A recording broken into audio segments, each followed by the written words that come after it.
The book of Judges, chapter 16, reading verse 22 and a part of 28, it says, "But before long, his hair began to grow back.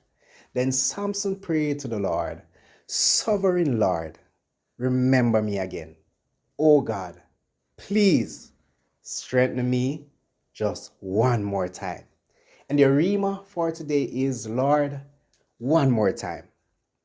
What are some of the things we know about Samson? He was the strongest man who ever lived.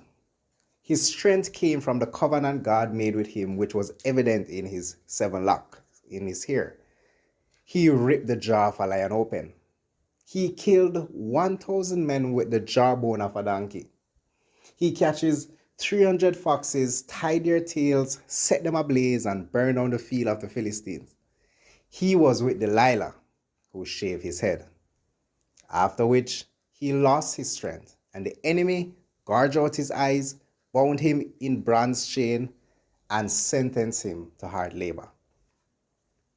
Now, in the story of Samson, ours aren't so much different where life is concerned, doesn't it?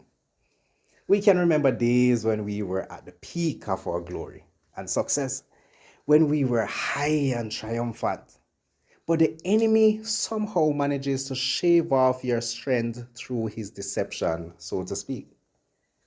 Then you were now left in a state of doubt, in a state of torment, in this darkness, bound in chains and under hard labor, striving to survive.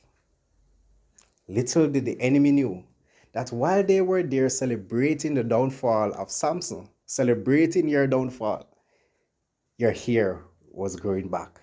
Your strength was coming together. The covenant God made with you was now restoring. Samson here began to grow, and he called out to God to strengthen him one more time, for he knew the sign of a restored covenant. Defeated for years. But remember that our covenant is in Christ Jesus. What am I saying? Today is a good day to say to God, Lord, one more time. Ask him to strengthen you one more time. This strength will accomplish the mission. It will live out the vision. It will accomplish his purpose in your life, and it will triumph over all adversities and obstacles.